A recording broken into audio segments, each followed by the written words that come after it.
Hello, everybody, and welcome to Norm, the Cheers podcast that isn't. It's great to have you here again this week. It's me, it's Tookie, it's Dave, here week after week for both of you to break down the greatest sitcom in the history of all time, Cheers. It is great. Yeah, I'm very afraid that, Dave, at some point I'm going to ask you, because I know you see the stats, how many people actually watch this every week. But I'm afraid when you give me the answer, I'll be like, all right, we're not doing this anymore. So I think I'm happy just living in blissful ignorance and not knowing how many engagements we get, how many responses we get. Just, all right, we're here. I feel like people come in for the replay. You think? Yeah. Okay, I'll believe that. We are what I think can be termed as like a sort of niche demographic. I think that's fair to say. I think that is fair to say. We are, yeah, we're like team tennis. We are the Boston Lobsters of the Facebook Live sort of internet podcasting community. Speaking of lobster, I saw them. Tookie, I would never be able to look down in your house. Those things freak me out more than they should. Do you want me to tell the people what's freaking me out, or do you want to? Go ahead. This is your fashion. No. This is your moment. This is so Tookie. If you follow her on Twitter, which you certainly should, she's a shoe connoisseur. Would you say, is that the good phrase? Finds a fashion aficionado. The weird and the wacky in the world of footwear. I'm known to have a banana suit. That's a tailored suit. But with bananas on it, not a suit that is a banana. See, I feel like that's a totally different topic of conversation, because the banana suit looks great. It was tailored. It was stylish. It was colorful. It looked like it did what you wanted it to do on stage, which is draw your eye and keep your focus. These things. So she found this pair of slides that are lobsters.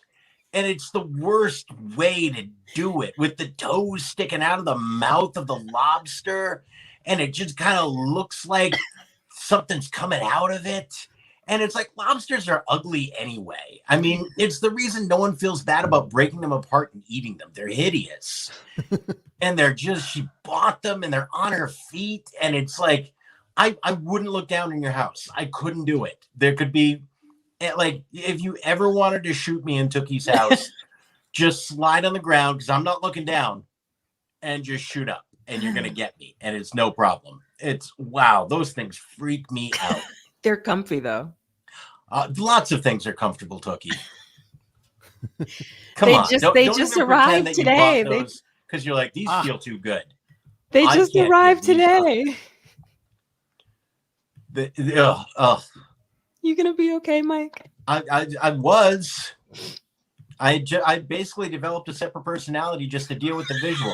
Look at that. Look at that. Yes.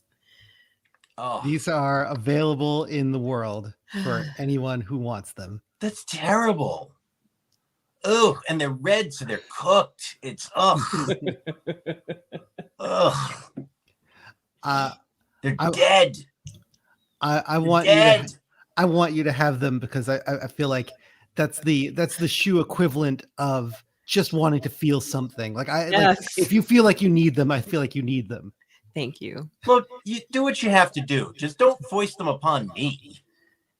I'm not telling you to get a pair, but I mean, you put them in your timeline. Yeah. You made me look at them.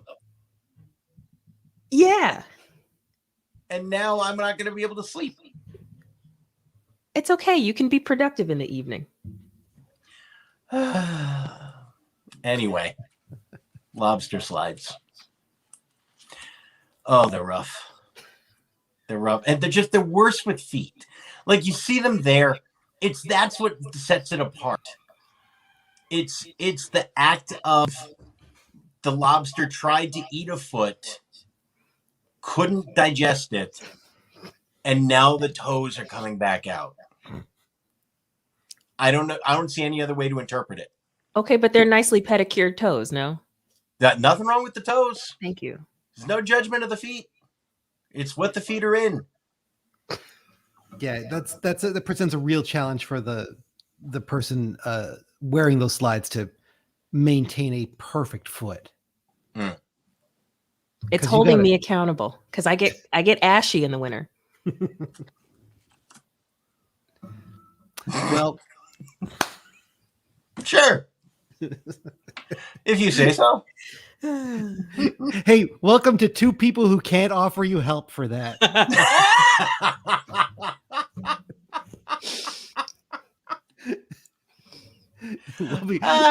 We'll be taking all your questions and not helping for the next hour.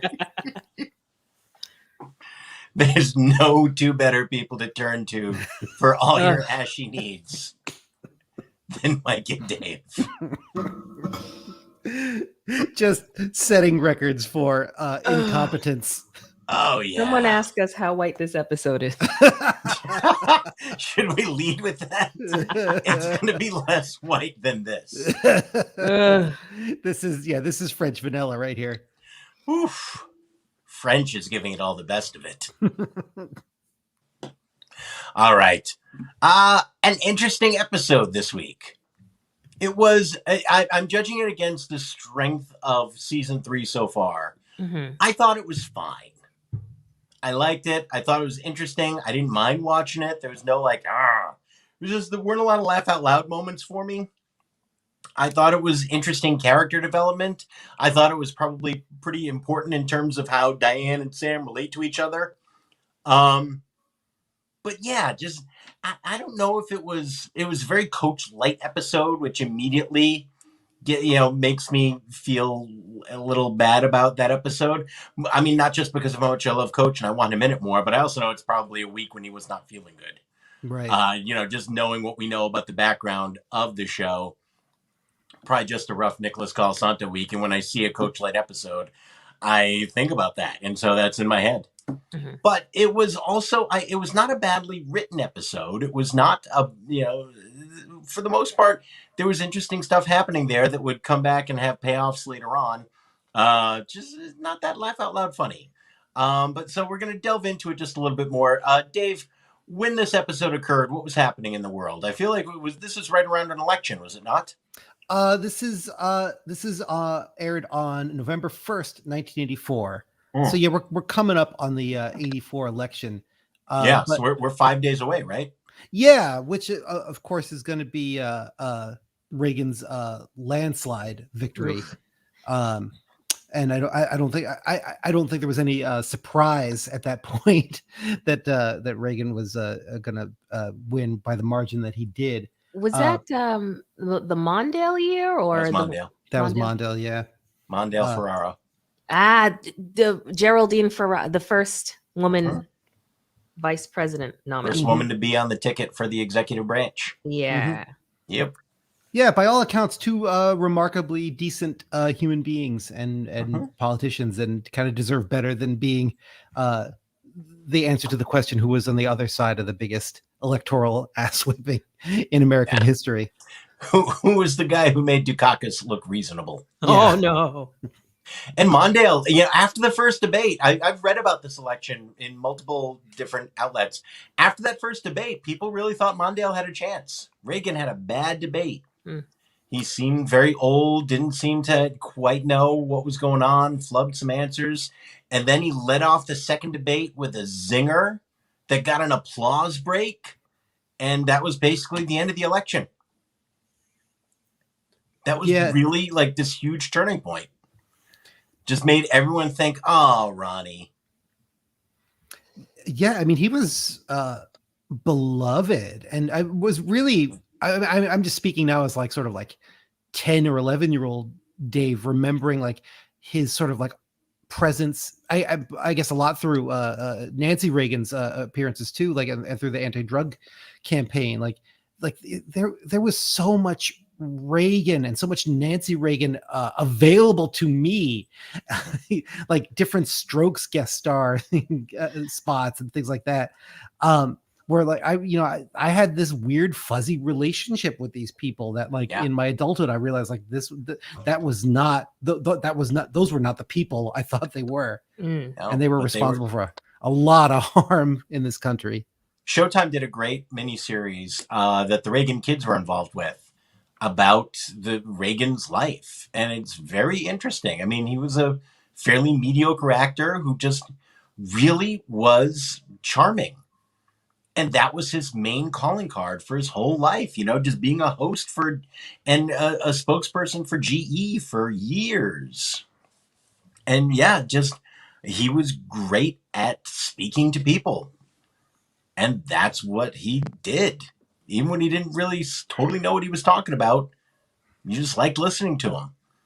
And you can tell when you listen to his speeches, even with the knowledge of stuff that you look back on and go, ugh, that was pretty bad. But he made it sound pretty good. You know how he got that stuff through.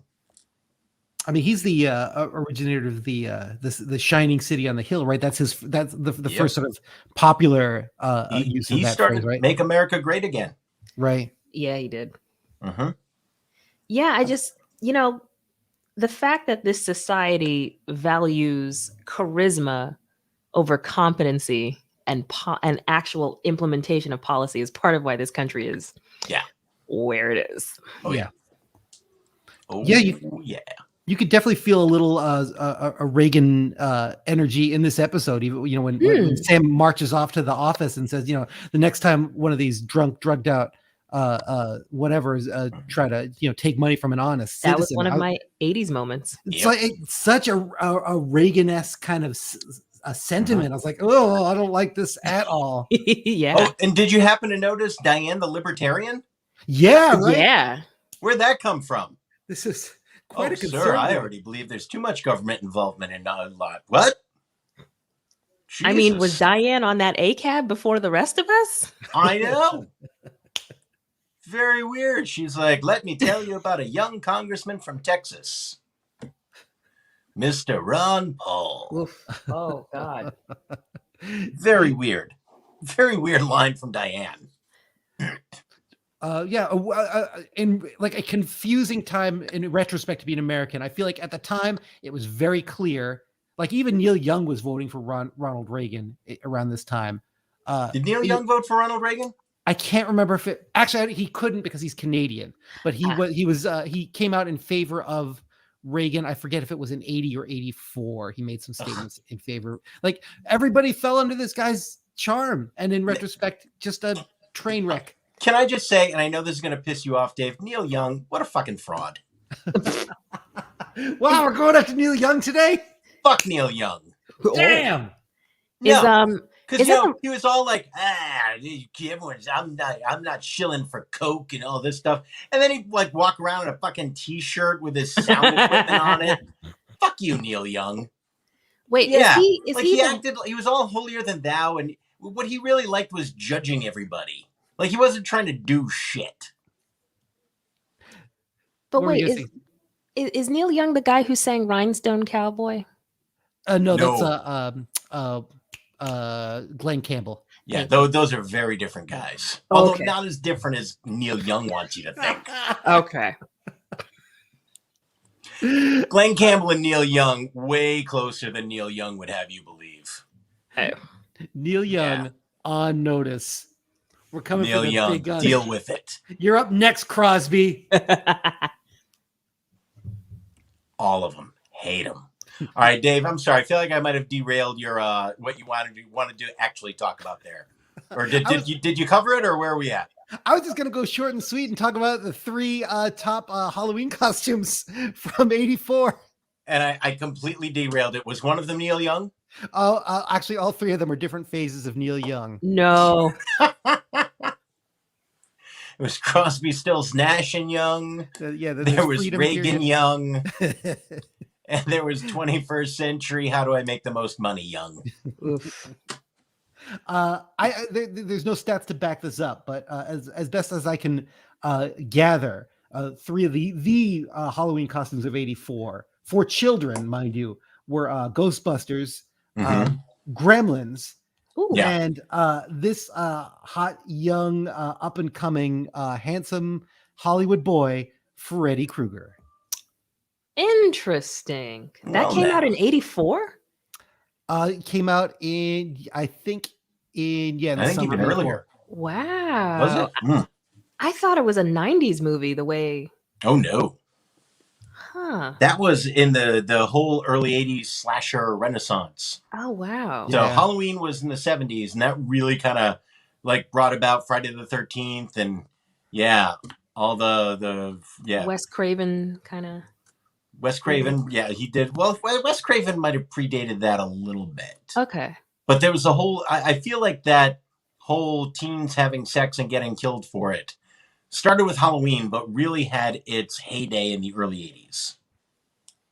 Oh, Jeremy's in the building. Hey, Jeremy. Hey, Jeremy, how you doing? Jeremy. Yeah, everyone heard about my Neil Young take. It's generating. And now they're all joining. We All all wanted to be a Ghostbuster, Jeremy. We all did. Okay, have you seen the commercial for the new Ghostbuster movie, by the way? I saw the trailer like pre-pandemic, and I felt like for like a couple of months I just dreamed it.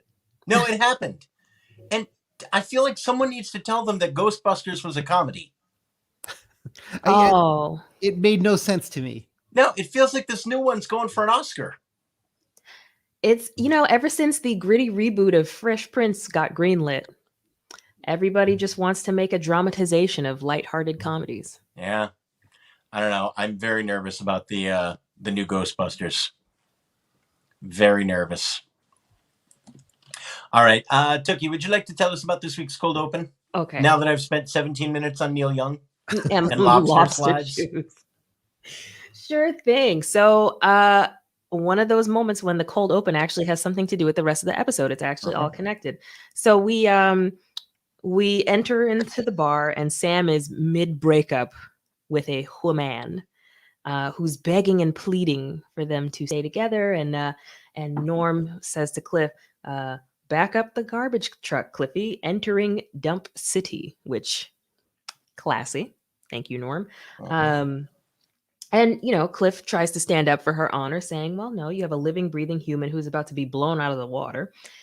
And the woman pleads with Sam. Sam, I know it's my fault. I should have said something sooner. And he goes, no, it's a rule with me. I had to make sure I always break it off. And she says, well, maybe if I'd done this or that. And, he stops her and says, no, let's just make it a clean break. We'll have all the fond memories instead. Go. Don't make it harder. Oh gosh, I forget the exact words she said when she's like, Sam, please, or something. And then Diane says to some patrons at the bar, available in paperback wherever nauseating trash is sold. Cut to credits. And that leads us right into the A story of this week, which is Sam is having an affair with a married woman, does not realize it, does the honorable thing and breaks up with her and calls it off once he finds that out. Her husband comes in threatening to kill Sam because he's been sleeping with his wife. And then very quickly, Sam talks him down, takes the gun, gives the guy a drink. Sam goes to put the gun in his back pocket, accidentally shoots his tushy. The next day he comes in, he makes up a story about a robbery that he called off with these drug-addled Reagan kids. And yes, Diane starts to sense that something is off. She finds out exactly what happened. She finds out first that he actually got shot in the butt and not the leg, and then that it was actually the ex-husband. But he keeps up this story about the robbery. It's a big story on the news. Tons of business comes in that night. Then find out the husband realizes that this has turned out well for Sam, comes back in, threatens him again with another gun, this time an automatic. I don't know why, but I did notice that. I'm like, did Sam keep the first gun? It's weird that he didn't call the police and that this guy is still out there after putting a gun on him. But also that apparently Sam kept that gun and this guy's got another gun and he's coming back with it. Diane comes back in, pretends to still be in love with Sam. And then the guy says, you know what? I'm not going to shoot you because it would hurt her more. He flirts with her before he leaves. And apparently we're still not calling the police. It's very weird to me that this guy holds Sam at gunpoint twice. And that, you know what? It's going to happen. It's very weird. Yeah, that was another weird thing about this episode is realizing that guy killed someone after this episode. Because there's no question this happened again. Oh well, right? there's an established pattern of behavior in this marriage where we know that she's cheating on him repeatedly. Yep. This is clearly a cumulative process that he's going through. So yeah, somebody's getting shot. Yeah. The happiest ending to this is at some point he does this again, still chickens out, and that person calls the police. So the best case scenario is that someone is still held at gunpoint and afraid for their life. Two main thoughts, though. Yes. For this particular episode. Thought number one, when Sam is at the final scene, when Sam is talking to Diane about like, oh, this guy's a stockbroker, and when he flirts with Diane before he leaves, he says, if you ever want a stable home life, and my thought is, you have 2 whole guns. What about that screams stability? What about that signifies stability? You have two guns. Well, that's why Diane gets the funny line in about it being a tempting offer. Yeah. That this guy somehow thinks that being a stockbroker still means stable life, even with my weaponry. And now he's got a weapons arsenal, and he goes out to commit crimes of passion. That doesn't feel stable to me. Not so much. And two. As soon as the second scene after the opening scene, the initial, I should say, as soon as the initial confrontation with Marvin, I think the husband's name is, happened with Sam, the immediate thought just popped into my head: Plaxico Burress. Sam is the Plaxico Burress of this one, is he not? Yes. Yeah. Wow. Yep. Yes. Have not thought about Plax in quite a time. Mm-hmm. Yeah, that's the immediate thought. I was like, this is Plaxico Burress story. I believe this is where Plaxico got the idea. This is art imitating life, imitating art. Mm-hmm. What was the Plaxico Burress? How did that go down in a nutshell? I don't remember. I think post Super Bowl or something, he was out at a nightclub in New York, and he was wearing sweatpants at the club, and he shot himself in the groin. That's right. That's right. Which is, I mean, the appropriate punishment for going out to a nightclub in your sweats, is it not? That's why they have dress codes now. There you go. Wear nice pants with your lobster sandals. Thank you. All right. We've got a B story this week, which is Norm wants to sell his house because Vera wants to move. We find out that Cliff still lives at home. This is the first time that we find that out. Cliff thinks about buying the house. And apparently that never actually happens. I know there's another episode where they talk about this later on, but I also know that he stays at home until he buys that little condo. So the purchase never happens. They have a discussion about that. Cliff has a building inspector look at the house, says it's in great shape, offers him what he thinks is a lowball offer. Norm is thrilled. And then finds out that the offer is even a little bit better than he thought, and then says English-speaking neighbors, which you, yeah, and that was a Boston moment for me. It was a very 80s Boston joke. And then they leave. Yeah. So there's a little kind of development of who Cliff is going to be. So it's an important episode for that. Finding out that he still lives with his mom. There's a C story that's more of a D story, which is simply that Carla has a toothache. Like, that's just sort of the story. And she's going to go to it. She's going to go to the dentist. She doesn't seem afraid. She doesn't talk about being afraid. Although that does lead to my joke of the week. Which is Coach saying, you ought to do what I did when I had a toothache in the minors. What's that, Coach? I went to the dentist. Just great Coach joke. Great Excellent. Coach joke. Yeah, one of the few like real like kind of like killer jokes this episode. Yes. One of the few laughers. Yeah. Yep. And then Carla comes back and says, oh, it went great. I grabbed him where I knew I was going to get his attention and said, we're not going to hurt each other, are we? And then they have a late supper. So that's pretty much the whole storyline there. It was just to give Carla something to do and coach that joke. I'm pretty sure that joke justified that whole storyline. So there you go. Yeah. Yeah. All right. Well, what are our feelings about this week's episode? And it ends, the A storyline ends with Sam deciding that he was going to come clean about this lie. Diane being very impressed by that. Sam saying it's important to him what she thinks of him. They have this very tender moment, and then he's talking to someone at the city desk at the newspaper. It turns out it's a woman and starts flirting with her, and that is the end. So there you go. What'd you think? It's a pretty unmemorable episode with one, for me at least, extraordinarily memorable physical moment. When Sam launched into that aborted kick during the second confrontation, I immediately remembered watching this episode as a kid and really loving. Remember thinking that was an incredibly like sort of hysterical moment, which it really was. Like I found Ted Danson's physicality during this episode to be really one of the charms of it. Yeah.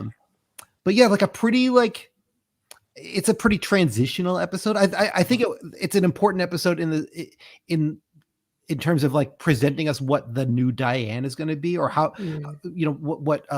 what a post Sam Diane looks like, and I really like that.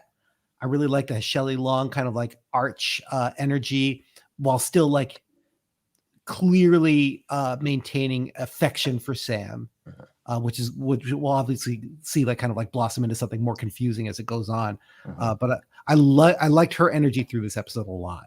That was one of the things that really kept me going through it. This episode, to me, would have been, judging against the entire body of work thus far, this actually would have been a highlight episode of season 2. Yeah, and that's what I was saying. I'm grading on the curve of season 3. Just really loved everything up until now, and this was good. Good, and not great. Yeah, this would have been a highlight of season 2. Yeah, which means that season 3 is already light years ahead and so much better. Yeah. Where this episode was enjoyable, it's sit throughable, if you will. But it wasn't guffaw, laugh out loud and such. It was just like an episode. Yeah. Filler, if you will. It got you where you needed to go. Yeah. It totally. It's. I think the discovery is it's really hard to make a laugh out loud episode of TV that centers around two armed confrontations. Yeah. Like I guess you have to be afraid for Sam's life in order for there to be stakes and for there to be a payoff. But at the same time, never were. I mean, you're not right. There's never a point where you think, "Oh, Sam's going to the hospital on this one." Everyone's going to be fine. Yeah. Like it sounds weird to say, gun violence just wasn't as big a deal in '84. That's kind of like my '80s moment. I know that Tookie, you sort of referenced yours. That's kind of mine. Is like the guns don't really leave any real collateral damage. They're scary when confronted with them, but like they go off. They don't necessarily break anything. Like you might get shot in a fleshy part of your body, but there's no blood. Again, big Reagan energy in this episode. Yeah. I love the chair's fine. There's nothing to clean up. No. Yeah. Huh. This would have ended very differently. Yeah.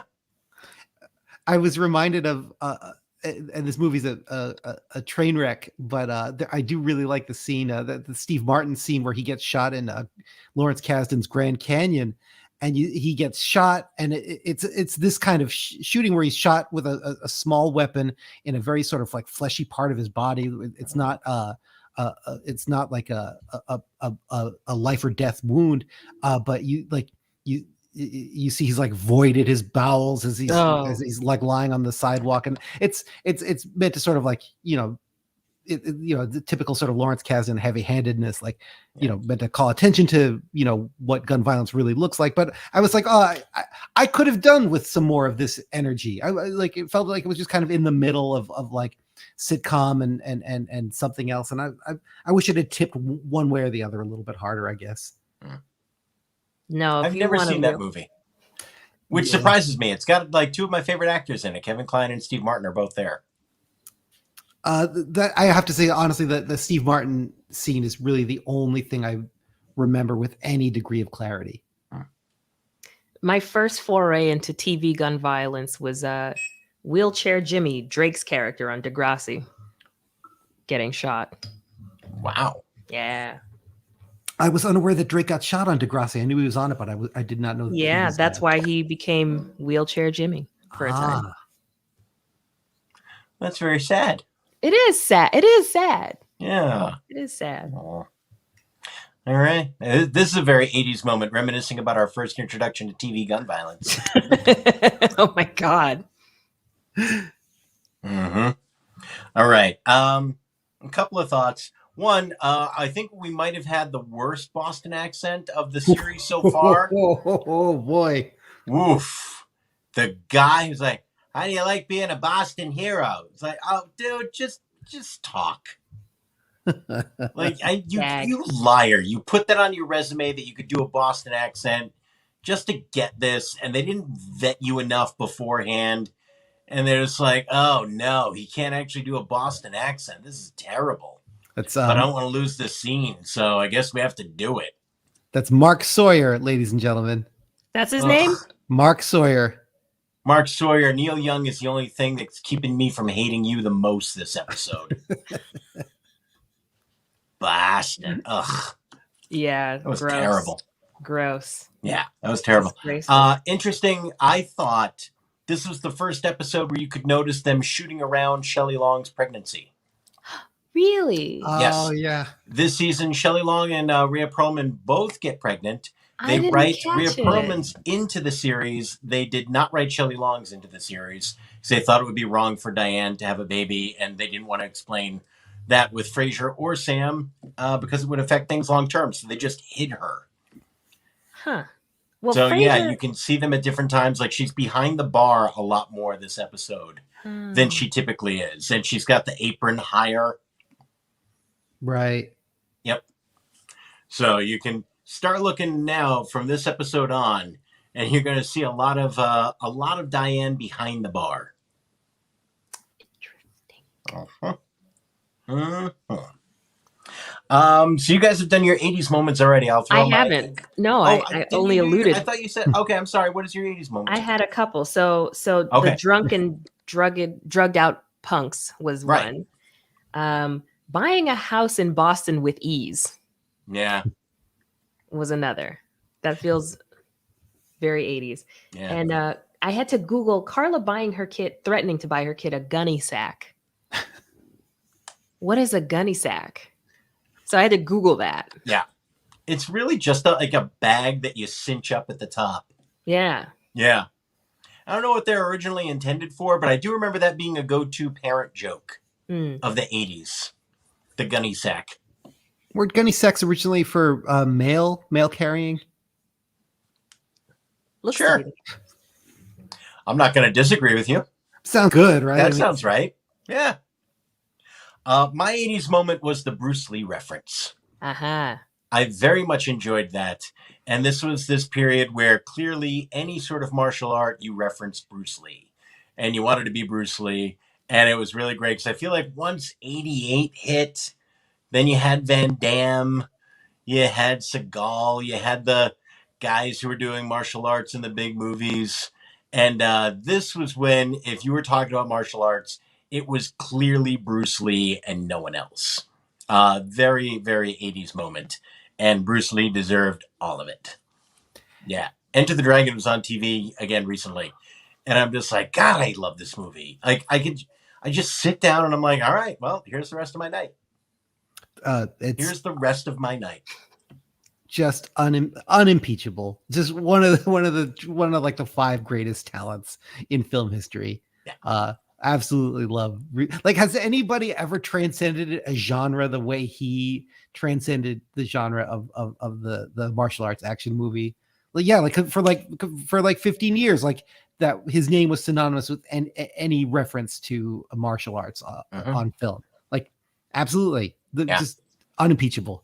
Yep, magnificent. He's the Neil Young of martial arts. How dare you? Close your screen. How dare you? Ugh. Ugh. The Neil Young of anything had better be a huge insult. The man contains multitudes, Mike. Ronald Reagan was the Neil Young of good taste. Well, damn. Well, thank you, Neil Young. By the way, he couldn't sing. He was quirky.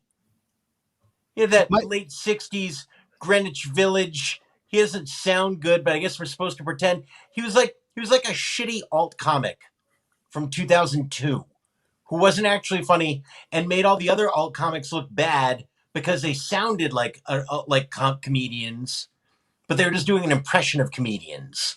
And they made all the funny comedians look bad. That was Neil Young.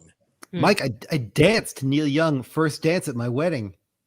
Oh, well, I'm sorry you're getting divorced. All right. Woo, I'm sorry. That was stronger than I meant it to be.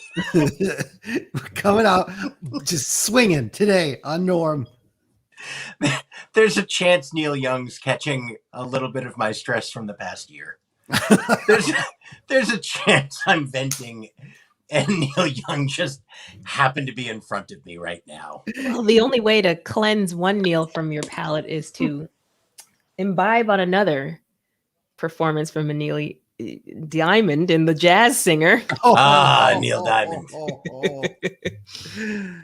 Here's the thing. Neil Diamond at least was like, I want the money. Yeah. You know what I mean? Like there was never a time where Neil Diamond wasn't going, well, how do I make the most money here?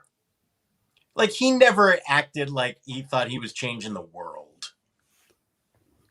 Like, he was always cashing checks. I mean, as far as The Jazz Singer goes, I find that movie amazing just from the perspective that Neil Diamond shows up in blackface and it's only the second most ethnically offensive stereotype in that film.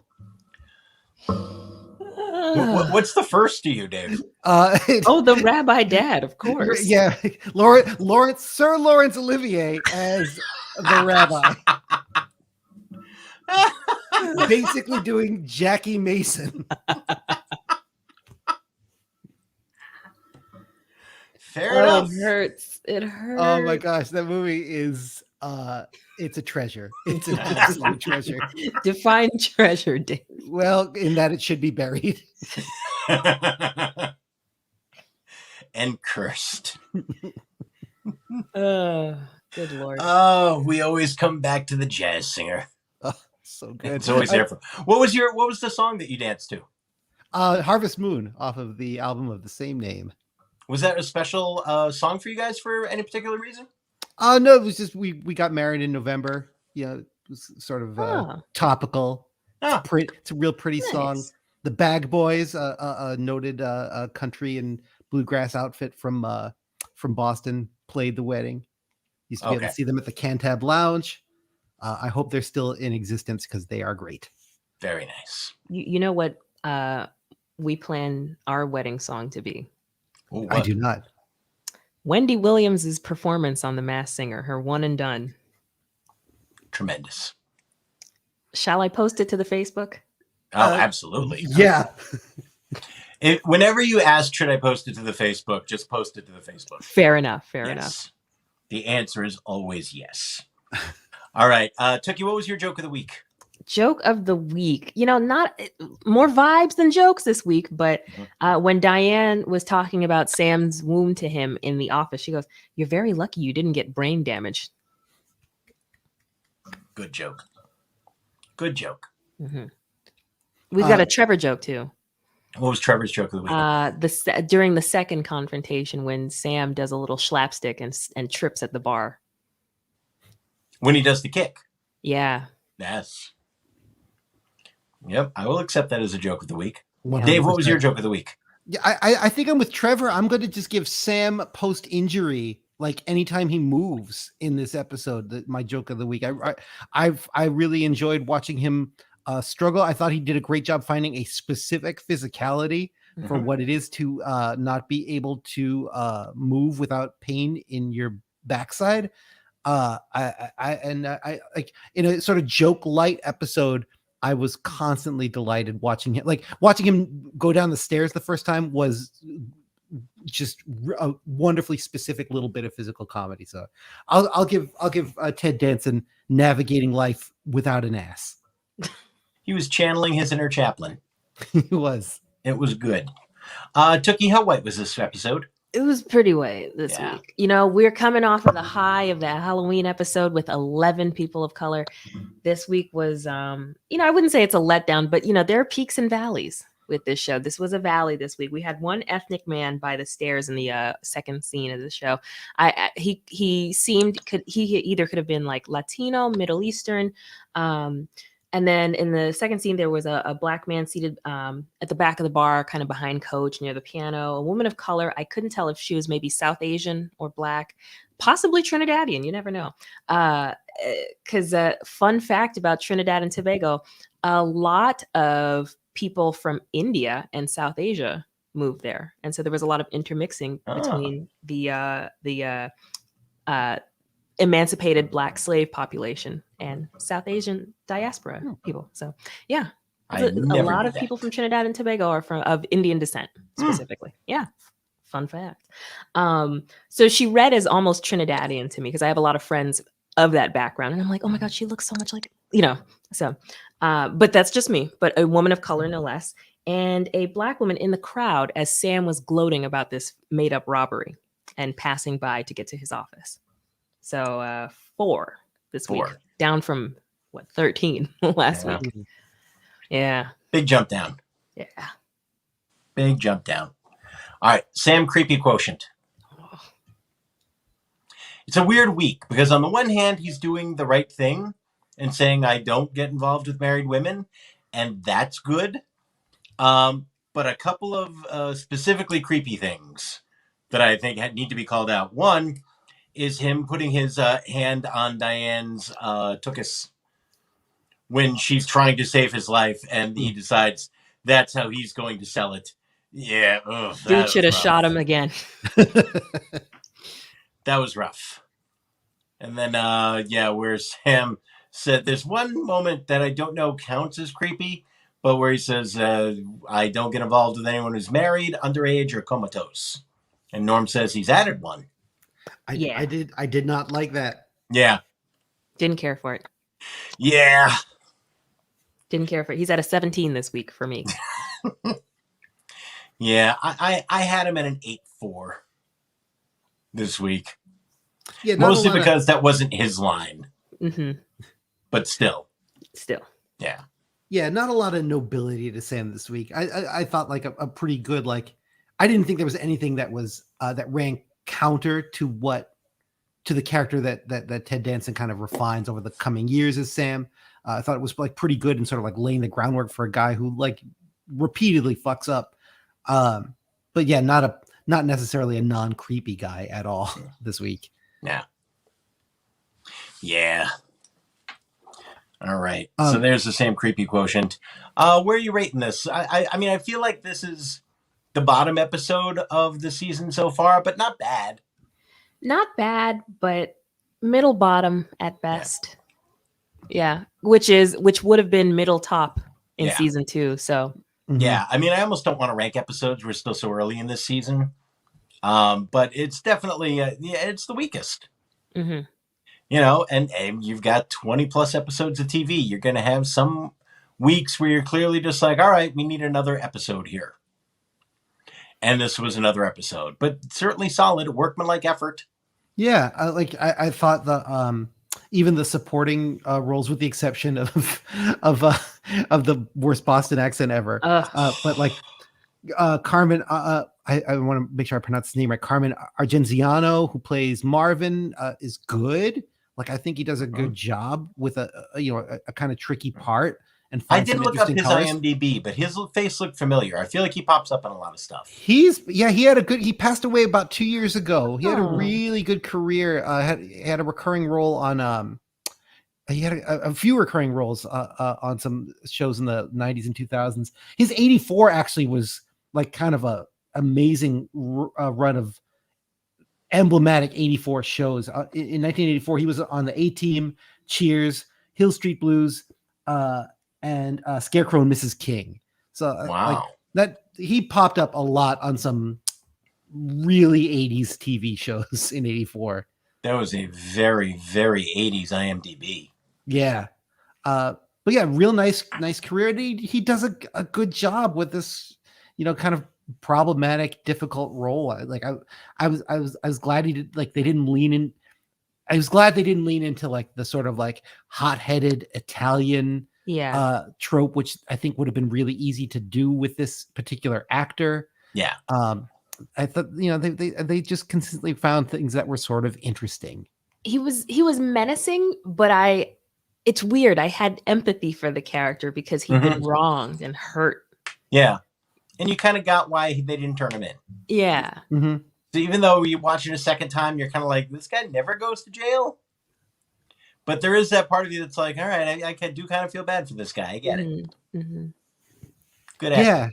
Yeah. And he looked a lot like a guy who was on the Electric Company, which I remember like thinking it was that actor, watching it as a 10-year-old and being amazed that Electric Company actors would show up in other shows. That blew my mind. Well before I realized what a Morgan Freeman was. It still freaks me out when I see Sesame Street actors pop up in different places. Right? I gotta like kind of put my hand on something solid when it happens. Where have you seen this? Holy crap. They do pop up. I'm trying to remember her name, but she was she was like a featured actor on 227, Gordon's wife. Oh, Susan, yeah. Yep, Susan. So she Jackie was on that. Harry? What is that? Jackie Harry? No. Jackie was on 227. She was Marla Gibbs' best friend on that show. Oh, okay. Yes. Okay. The guy who ran the Fix-It shop, Maria's husband, Luis, he popped up on House of Cards the first season. Really? Yeah, I went Luis. Yep, Maria pops up in stuff from time to time. Bob, I've never seen anywhere but Sesame Street. No, Bob is Sesame Street. That's it. That's his. That street is a dead end for Bob. Mm-hmm. But most of those actors, like it's unsettling, but you see them pop up and stuff from time to time. I have a friend who met the actor who played Gordon, and it's at some sort of autograph signing event, and it's ruined her entire childhood because he was cranky about Sesame Street. Aww. I was like, man, you got to know, like, that's what people are going to talk to you about. Wait a minute, he's at an autograph signing and he's cranky about Sesame Street? Maybe she approached him the wrong way. Maybe he had a bad Danish. Who knows? I don't want to speculate on Gordon, but I know she had a bad Gordon experience. I've always wanted to know what that man smells like, as odd as it is. I just feel like he smells like Jupe. Every black uncle has this bottle of cologne called Jupe. I know that cologne. Yeah. And I feel like that's what Gordon smells like. I always imagined, like, now that you say it, I can smell it in my head. Like a nice vanilla pipe tobacco. Yeah. Right? Yeah. Like, I feel like he's grading papers and he's got that nice pipe. And he doesn't want to overdo it. But when you got to get through all the term papers, we got the pipe. Gordon smells like Jupe. I have never thought about smelling a Sesame Street cast member in my life. You've led a blessed life then. Well, I know what I'm doing tomorrow morning. It's Fragrances on PBS. Oh, boy. Today's episode is brought to you by the letters P and U. Oh boy. B and O. Oh. It's got to be hot being in that Big Bird suit all day. Oh yeah, I keep meaning to watch the documentary about Carol Spinney. I Am Big Bird. Yeah. Long live Mr. Hooper, by the way. R.I.P. the goat. Have we talked about that scene? We have not. So one thing about being a parent is I cry so much easier now. I was telling my wife, I was telling Jen at some point, like, I genuinely think I went maybe 10 to 15 years without really crying. Like, just a long stretch, you know? Where I'm like, oh, that's sad. But I mean, especially because, like, it was, you know, I hadn't lost a lot of people. Mm-hmm. You know, I just kind of went through this stretch. And then you have a kid And it just like the floodgates kind of open. Now it's like that Zillow commercial where they're looking for the house to be closer to the grandparents because the mom's gone. Oh, I'm a basket case. I can't handle it. I'm a wreck. Oh, I just just like poof, gone. So like yes, so many things get me going now. But yeah, so there's the now if I watch that scene, I'm bawling when they talk about like just when Gordon gets to just because and Big Bird's like, but it makes me sad. He understands it. It's like, oh my god, I can't do it. They had to shoot that in one take because the actors couldn't do another take. Oh, that's yeah. It's and it's perfect. I mean, it's just it's such an incredible moment. And so helpful, like it, and it's amazing that it continues to serve that purpose. Yep. But yeah, like watching the documentary kind of scares me. There's a very sad story about Carol Spinney calling a dying child as Big Bird and just him needing to hear that Big Bird's his friend. Like, I just feel like I can't get through that documentary. I would like to watch it, but I don't think I can. You need some sort of, you need to hold like a stress ball or like, I don't know. You need some sort of physical distractor so that you don't leak. I guess. I don't know. Dave, do you cry easier since you became a dad? Oh, it's a disaster. It can happen. It happens so often in the car, which I'm grateful for because if I'm riding with my daughter, at least I can keep my eyes forward and maintain this illusion of impassibility. But yeah, it's just drop of a hat. Yep. Oh, see, that's the difference between Gen X and Boomers, because Boomer parents don't cry for shit. Yeah. Yeah, I think that's probably true. I think twice I've seen my dad cry. I believe it. Yeah. And it's when he had to tell us that his dad passed, and then talking about when my mom passed. So it's like he really saves it for when the fastball's in the middle of the plate. Yeah, like it's got to be center cut for my dad to tear up. It's Boomers, man. Oh, you know what got me not that long ago was Cider House Rules when Fuzzy dies. Oh my god! You know what almost got me? What? Because I'm not a leaker either. I didn't cry at the beginning of Up. I'm a monster. I know. I didn't cry at that one either. Okay. I got a little choked up. Okay. I didn't cry. It was our first date. We saw this movie on our first date, me and Trevor. We went to go see Inside Out, which is a choice for a first date. Oh, Bing Bong. I didn't cry during the whole film, but every now and then I think about Bing Bong and I get a feel, and I get, it hits me a little when I just remember Bing Bong, and I'm like, damn.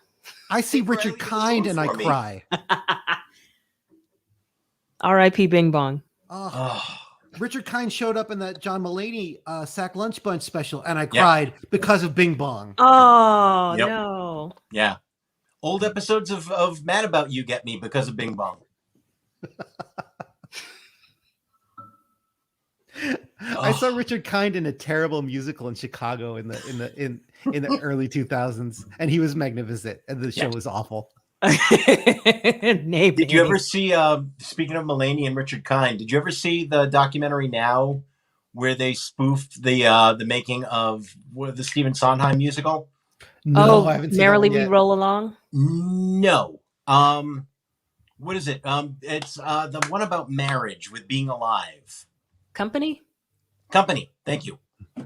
Is it Company? I feel like it's Company. We can look it up. It's fine. So there's a kind of a famous documentary, and Elaine Stritch is in it, and Dean Jones is the lead who does Being Alive. And basically Mulaney is playing Stephen Sondheim, and Richard Kind is in it. And yeah, it's called Co-op. And it's really funny. Documentary Now could kind of go either way. That one is one of my favorite things I've ever seen. I love it so much. And Renee Elise Glastonbury is in it. Richard Kind is in it.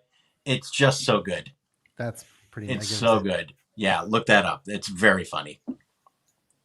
All right, so that's the way that you end an episode about Cheers. by talking about gushing tears and Richard Kind. This episode led us to places, which is it's a transit, it's a liminal space of an episode. It was a journey. It was a journey. Jeremy, I hope you're not crying right now. I hope you're okay. Can I found this interesting. Kim Langford, who plays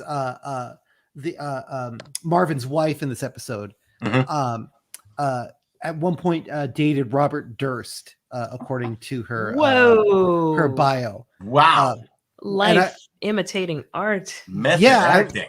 I was immediately like, "What? Well, this person makes terrible choices," forgetting that she was actually playing a character on Cheers. Whew. Hope she's okay. She seems to be fine. Okay. Is she? Yeah, is she still with us? She is still with us. She's retired from theater. Okay. Whew. All right. Yeah. All right. Do you guys have anything to plug this week? Thursday on the Cape. That's about it. Can you be more specific than Cape Cod? Oh, yeah, the Knockabout Brewery on Thursday. What else? 69 Minutes with Me on Twitch, 2MB Studios. Twitch.tv/2MB Studios. 69 minutes of sex with me, which is the improv game of sex with me is like a blue, blue, blue, blue, blue, and then so I'm gonna yes and with some people. Pray for me. I shall. Always. Thank you. And possibly the debut of a podcast about the Masked Singer. Ah. Tookie Kavanaugh dominating the podcast circuits. That's good. That's gonna. I need a guide into the world of the Masked Singer. So I think that could be the media that I need to sort of. It is a world. Nice. I need a hand to hold as I descend into that. Dave, anything to plug? Oh goodness, no, not a blessed thing. I'll be walking the dog twice tomorrow. If anybody's around Cranston, I'll be on the streets. I think I'm at the Comedy Studio on Saturday. Yay! I have to double check, because I'm there the week after as well, and I'm wanted to. But yeah, so go to thecomedystudio.com, and if you see my name there, then I am actually there on Saturday. So 2 shows. Come on out. I'm gonna try something new. If you've just heard the same old shit all the time, so I'll try something new about handshaking. And that'll be there. Dan Bulger and I are going to start a new podcast this week. Yay! Called Boston Centric, which is all about Boston sports. Because there need to be more sports podcasts. And that's what we're going to do. It's an unexplored territory. It'll be great. And we'll probably do 3 of them, but they'll be fun. We did a podcast with our friend James that I still think was good. But it seemed too much like another podcast that we found out was out there. And now I don't think it's too much out there. But it's on YouTube if you ever want to look it up. I think if you just look up Serial Killer Draft, it was there. We just wanted to draft really random, weird things. So this one was we tried to draft a team of athletes that we thought would make the best serial killers. Yeah. And I thought it was good. I liked that one. But then we found out that there was this podcast with these guys who just draft a lot of things, like their best liquids. And apparently they're super territorial. And anytime somebody tries to draft something, they're like, screw you. So we just decided it really wasn't worth it.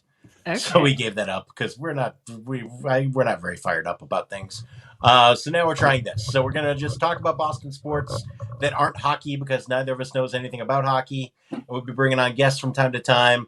And so look that up wherever you look up podcasts. Please call me for the Plaxico Burris episode. The first call will be to you. Thank you. All right. That's it for us this week. I hope you all had fun. I hope you had a good time. Stay safe. Get vaccinated. Don't buy lobster sandals. And we'll see you in a week. Bye, everybody.